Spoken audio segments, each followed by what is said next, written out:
ಪ್ರತಿಯೊಬ್ಬರ ಜೀವನದಲ್ಲೂ ಒಂದು ಕತೆ ಇರುತ್ತದೆ. ಕೆಲವರ ಕತೆಗಳು ಸಂತೋಷದಿಂದ ತುಂಬಿರುತ್ತವೆ, ಕೆಲವರ ಕತೆಗಳು ಹೋರಾಟಗಳಿಂದ. ಈ ಕಥೆಯಲ್ಲಿ ಎರಡು ಇವೆ. ಅವಳು ಹುಟ್ಟಿದ್ದು ಒಂದು ಸಾಮಾನ್ಯ ಮಧ್ಯಮ ವರ್ಗದ ಕುಟುಂಬದಲ್ಲಿ. ಅವರ ಬಳಿ ಅಪಾರ ಸಂಪತ್ತು ಇರಲಿಲ್ಲ, ಆದರೆ ಪ್ರೀತಿ ಮತ್ತು ನಂಬಿಕೆ ಇತ್ತು. ಬಾಲ್ಯದಲ್ಲಿ ಜೀವನ ಎಷ್ಟು ಕಷ್ಟ ಅಥವಾ ಸುಲಭ ಎಂಬುದು ಅವಳಿಗೆ ಗೊತ್ತಿರಲಿಲ್ಲ. ಯಾಕೆಂದರೆ ಮಕ್ಕಳಿಗೆ ಜಗತ್ತು ಅಷ್ಟು ದೊಡ್ಡದಾಗಿ ಕಾಣಿಸುವುದಿಲ್ಲ. ಅವರ ಜಗತ್ತು ಎಂದರೆ ಮನೆ, ಶಾಲೆ ಮತ್ತು ಕುಟುಂಬ. ಅವಳ ಶಿಕ್ಷಣದ ಮೊದಲ ಹೆಜ್ಜೆ ಇಂಗ್ಲಿಷ್ ಮೀಡಿಯಂ ಶಾಲೆಯಲ್ಲಿ ಆರಂಭವಾಯಿತು. ಹೊಸ ಪುಸ್ತಕಗಳು, ಹೊಸ ಯೂನಿಫಾರ್ಮ್, ಹೊಸ ಸ್ನೇಹಿತರು, ಇವೆಲ್ಲವೂ ಅವಳಿಗೆ ಹೊಸ ಲೋಕದಂತೆ ಕಂಡವು. ಪ್ರತಿದಿನ ಶಾಲೆಗೆ ಹೋಗುವುದು ಅವಳಿಗೆ ತುಂಬ ಇಷ್ಟವಾಗುತ್ತಿತ್ತು. ಆ ಸಮಯದಲ್ಲಿ ಜೀವನದಲ್ಲಿ ಯಾವುದೇ ಸಮಸ್ಯೆಗಳಿವೆ ಎಂಬ ಅರಿವೇ ಇರಲಿಲ್ಲ. ಶಾಲೆಯಿಂದ ಮನೆಗೆ ಬಂದ ಮೇಲೆ ಆಟ, ಓದು, ಕುಟುಂಬದ ಜೊತೆ ಸಮಯ ಅಷ್ಟೇ ಅವಳ ಜಗತ್ತು. ಆದರೆ ಜೀವನ ಯಾವಾಗಲೂ ಒಂದೇ ರೀತಿಯಲ್ಲಿ ಇರುವುದಿಲ್ಲ. ಕೆಲವೊಮ್ಮೆ ನಾವು ಅರಿಯುವ ಮುನ್ನವೇ ಬದಲಾವಣೆಗಳು ಆರಂಭವಾಗುತ್ತವೆ. 2 ವರ್ಷಗಳ ನಂತರ ಮನೆಯ ಪರಿಸ್ಥಿತಿಯಿಂದ ಅವಳು ಅವರ ಊರಿನ ಸರ್ಕಾರಿ ಶಾಲೆಗೆ ಸೇರಬೇಕಾಯಿತು. ಮೊದಲಿಗೆ ಅದು ಅವಳಿಗೆ ಅರ್ಥವಾಗಲಿಲ್ಲ.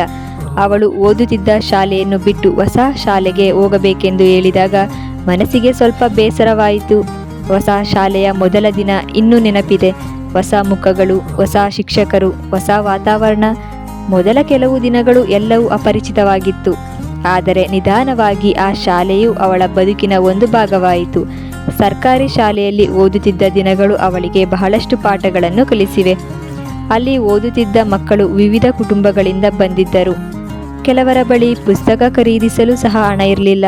ಕೆಲವರು ಪ್ರತಿದಿನ ಹಲವು ಕಿಲೋಮೀಟರ್ ನಡೆದು ಶಾಲೆಗೆ ಬರುತ್ತಿದ್ದರು. ಆಗ ಅವಳಿಗೆ ಅರ್ಥವಾಯಿತು, ಜೀವನ ಎಲ್ಲರಿಗೂ ಒಂದೇ ರೀತಿಯಲ್ಲ. ಅವಳ ಬಾಲ್ಯದಲ್ಲಿ ಅಮ್ಮ ಮತ್ತು ಅಪ್ಪ ಅವಳಿಗೆ ಯಾವತ್ತೂ ಕೊರತೆ ಆಗದಂತೆ ನೋಡಿಕೊಂಡರು. ಅವರು ತಮ್ಮ ಕಷ್ಟಗಳನ್ನು ನಮಗೆ ತೋರಿಸಿರಲಿಲ್ಲ. ಇಂದು ದೊಡ್ಡವಳಾದ ಮೇಲೆ ಯೋಚಿಸಿದಾಗ ಮಾತ್ರ ಅವರ ತ್ಯಾಗದ ಅರ್ಥ ಗೊತ್ತಾಗುತ್ತದೆ. ಅಪ್ಪ ಯಾವಾಗಲೂ ಒಂದು ಮಾತು ಹೇಳುತ್ತಿದ್ದರು, ಓದು ಯಾರು ಕಸಿದುಕೊಳ್ಳಲಾರದ ಸಂಪತ್ತು. ಆ ಸಮಯದಲ್ಲಿ ಆ ಮಾತಿನ ಆಳ ಅವಳಿಗೆ ಅರ್ಥವಾಗಿರಲಿಲ್ಲ. ಆದರೆ ಆ ಮಾತು ಅವಳ ಜೀವನದಲ್ಲಿ ಅಡಿಪಾಯವಾಗಲಿದೆ ಎಂದು ಆಗ ಅವಳಿಗೆ ಗೊತ್ತಿರಲಿಲ್ಲ. ಶಾಲೆಯಲ್ಲಿ ಅವಳು ಹೆಚ್ಚು ಮಾತನಾಡುವ ಹುಡುಗಿಯಲ್ಲ, ಆದರೆ ಅವಳ ಕನಸುಗಳು ಮಾತ್ರ ತುಂಬ ದೊಡ್ಡವು. ಜೀವನದಲ್ಲಿ ಏನಾದರೂ ಸಾಧಿಸಬೇಕು ಎಂಬ ಆಸೆ ಚಿಕ್ಕ ವಯಸ್ಸಿನಿಂದಲೇ ಇತ್ತು.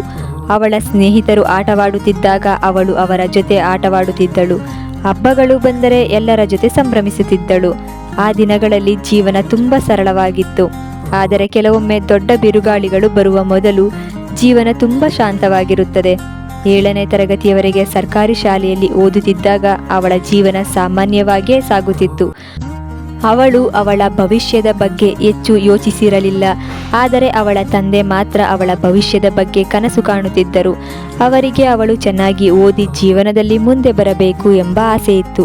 ಆಗ ಅವಳಿಗೆ ಗೊತ್ತಿರಲಿಲ್ಲ, ಮುಂದಿನ ಕೆಲವು ವರ್ಷಗಳಲ್ಲಿ ಅವಳ ಜೀವನ ಸಂಪೂರ್ಣವಾಗಿ ಬದಲಾಗಲಿದೆ ಎಂದು.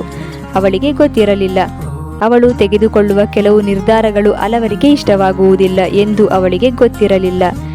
ಸಂಬಂಧಗಳ ನಿಜವಾದ ಮುಖ, ಸಮಾಜದ ನಿಜವಾದ ಮನಸ್ಥಿತಿ ಮತ್ತು ಜೀವನದ ಕಠಿಣ ಪಾಠಗಳು ಇನ್ನೂ ಅವಳನ್ನು ಎದುರು ನೋಡುತ್ತಿವೆ ಎಂದು. ಆದರೆ ಒಂದು ವಿಷಯ ಮಾತ್ರ ಸತ್ಯ, ಅವಳ ಬಾಲ್ಯದ ಆ ಸರಳ ದಿನಗಳು, ಆ ಸರ್ಕಾರಿ ಶಾಲೆ, ಆ ಸ್ನೇಹಿತರು ಮತ್ತು ಅವಳ ಕುಟುಂಬದ ಪ್ರೀತಿ, ಇವೆಲ್ಲವೂ ಮುಂದೆ ಬರುವ ಹೋರಾಟಗಳನ್ನು ಎದುರಿಸಲು ಅವಳನ್ನು ಒಳಗಿನಿಂದ ಗಟ್ಟಿಗೊಳಿಸುತ್ತಿದ್ದವು.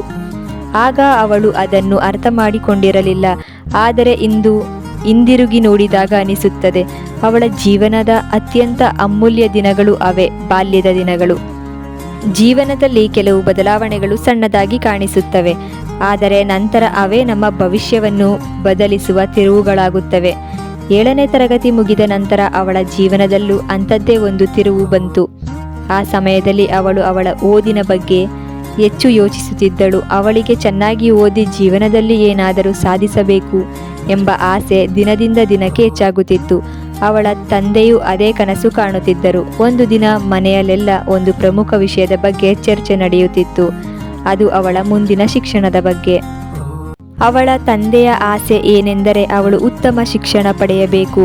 ಅದಕ್ಕಾಗಿ ಅವರು ಅವಳನ್ನು ಖಾಸಗಿ ಶಾಲೆಗೆ ಸೇರಿಸುವ ನಿರ್ಧಾರ ತೆಗೆದುಕೊಂಡರು. ಆ ನಿರ್ಧಾರ ಸುಲಭವಾಗಿರಲಿಲ್ಲ.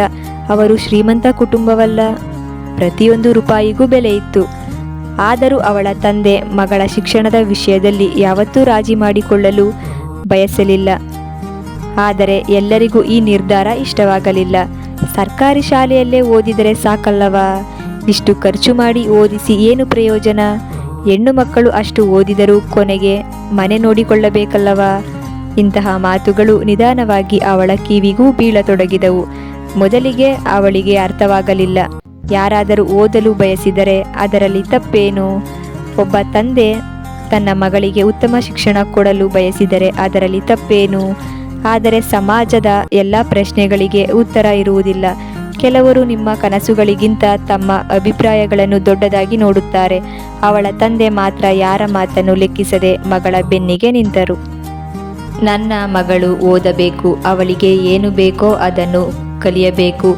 ಅವರು ಹೇಳಿದ ಆ ಮಾತು ಇಂದಿಗೂ ಅವಳ ಮನಸ್ಸಿನಲ್ಲಿ ಉಳಿದಿದೆ.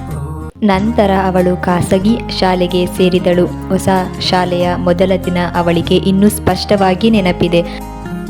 ಹೊಸ ಯೂನಿಫಾರ್ಮ್, ಹೊಸ ತರಗತಿ ಕೊಠಡಿ, ಹೊಸ ಶಿಕ್ಷಕರು ಮತ್ತು ಹೊಸ ಸ್ನೇಹಿತರು.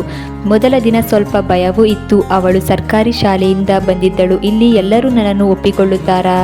ನಾನು ಅವರ ಜೊತೆ ಹೊಂದಿಕೊಳ್ಳಬಹುದಾ? ಇಂತಹ ಅನೇಕ ಪ್ರಶ್ನೆಗಳು ಮನಸ್ಸಿನಲ್ಲಿ ಓಡುತ್ತಿದ್ದವು. ಆದರೆ ದಿನಗಳು ಕಳೆಯುತ್ತಿದ್ದಂತೆ ಅವಳು ನಿಧಾನವಾಗಿ ಹೊಸ ವಾತಾವರಣಕ್ಕೆ ಹೊಂದಿಕೊಂಡಳು. ಓದಿನಲ್ಲಿ ಇನ್ನಷ್ಟು ಆಸಕ್ತಿ ಬೆಳೆಯಿತು. ಹೊಸ ವಿಷಯಗಳನ್ನು ಕಲಿಯುವುದು ಅವಳಿಗೆ ತುಂಬ ಇಷ್ಟವಾಗತೊಡಗಿತು. ಆದರೆ ಶಾಲೆಯ ಗೋಡೆಗಳ ಹೊರಗಡೆ ಮತ್ತೊಂದು ಜಗತ್ತು ಇತ್ತು. ಅಲ್ಲಿ ಕೆಲವರು ಅವಳ ಸಾಧನೆಗಳನ್ನು ನೋಡುತ್ತಿರಲಿಲ್ಲ. ಅವರು ಕೇವಲ ಒಂದು ವಿಷಯವನ್ನು ಮಾತ್ರ ನೋಡುತ್ತಿದ್ದರು. ಒಬ್ಬ ಮಧ್ಯಮ ವರ್ಗದ ಮನೆಯ ಹೆಣ್ಣು ಮಗು ಇಷ್ಟು ಮುಂದೆ ಯಾಕೆ ಹೋಗಬೇಕು? ಆ ಪ್ರಶ್ನೆಗೆ ಅವರ ಬಳಿ ಉತ್ತರ ಇರಲಿಲ್ಲ. ಅವಳ ಬಳಿ ಕೂಡ ಇರಲಿಲ್ಲ. ಆದರೆ ಅವಳ ತಂದೆಯ ಬಳಿ ಒಂದು ನಂಬಿಕೆ ಇತ್ತು. ಅದು ಶಿಕ್ಷಣದ ಮೇಲೆ ಇದ್ದ ನಂಬಿಕೆ. ಅವರು ಎಷ್ಟೇ ಕಷ್ಟ ಬಂದರೂ ಮಗಳು ಓದನ್ನು ನಿಲ್ಲಿಸಬಾರದು ಎಂದು ನಿರ್ಧರಿಸಿದ್ದರು. ಆ ಸಮಯದಲ್ಲಿ ಅವಳಿಗೆ ಅವರ ಹೋರಾಟ ಸಂಪೂರ್ಣವಾಗಿ ಅರ್ಥವಾಗಿರಲಿಲ್ಲ. ಇಂದು ಯೋಚಿಸಿದಾಗ ಗೊತ್ತಾಗುತ್ತದೆ, ಅವರು ಕೇವಲ ಅವಳ ಶಿಕ್ಷಣಕ್ಕಾಗಿ ಹಣ ಖರ್ಚು ಮಾಡುತ್ತಿರಲಿಲ್ಲ. ಅವರು ಅವಳ ಭವಿಷ್ಯಕ್ಕಾಗಿ ಹೋರಾಡುತ್ತಿದ್ದರು. ಪ್ರತಿದಿನ ಅವಳು ಶಾಲೆಗೆ ಹೋಗುತ್ತಿದ್ದಳು, ಹೊಸ ಕನಸುಗಳನ್ನು ಕಾಣುತ್ತಿದ್ದಳು. ಆದರೆ ಅದೇ ಸಮಯದಲ್ಲಿ ಕೆಲವು ಟೀಕೆಗಳು ಹೆಚ್ಚಾಗುತ್ತಿದ್ದವು. ಕೆಲವರು ನೇರವಾಗಿ ಮಾತನಾಡುತ್ತಿದ್ದರು, ಇನ್ನು ಕೆಲವರು ಹಿಂದೆ ಮಾತನಾಡುತ್ತಿದ್ದರು. ಕೆಲವರು ನಗುತ್ತಿದ್ದರು, ಇನ್ನು ಕೆಲವರು ಪ್ರಶ್ನಿಸುತ್ತಿದ್ದರು. ಆದರೆ ಒಂದು ವಿಷಯ ಮಾತ್ರ ಬದಲಾಗಲಿಲ್ಲ, ಅವಳ ತಂದೆಯ ನಂಬಿಕೆ. ಅವರ ಕಣ್ಣಲ್ಲಿ ಕೇವಲ ಒಬ್ಬ ಮಗಳಲ್ಲ, ಒಂದು ಕನಸು, ಒಂದು ಭವಿಷ್ಯ, ಒಂದು ಸಾಧನೆ. ಅದಕ್ಕಾಗಿ ಅವರು ಯಾರ ಮಾತನ್ನು ಕೇಳಲಿಲ್ಲ. ಆ ಸಮಯದಲ್ಲಿ ಅವಳಿಗೆ ಗೊತ್ತಿರಲಿಲ್ಲ, ಈ ಚಿಕ್ಕ ಚಿಕ್ಕ ಟೀಕೆಗಳೇ ಮುಂದೆ ದೊಡ್ಡ ಹೋರಾಟಗಳಿಗೆ ಅವಳನ್ನು ಸಿದ್ಧಗೊಳಿಸುತ್ತಿವೆ ಎಂದು. ಅವಳಿಗೆ ಗೊತ್ತಿರಲಿಲ್ಲ, ಇದು ಕೇವಲ ಆರಂಭ ಮಾತ್ರ. ಜೀವನ ಇನ್ನೂ ಅವಳಿಗೆ ಅನೇಕ ಪಾಠಗಳನ್ನು ಕಲಿಸಲು ಸಿದ್ಧವಾಗಿತ್ತು.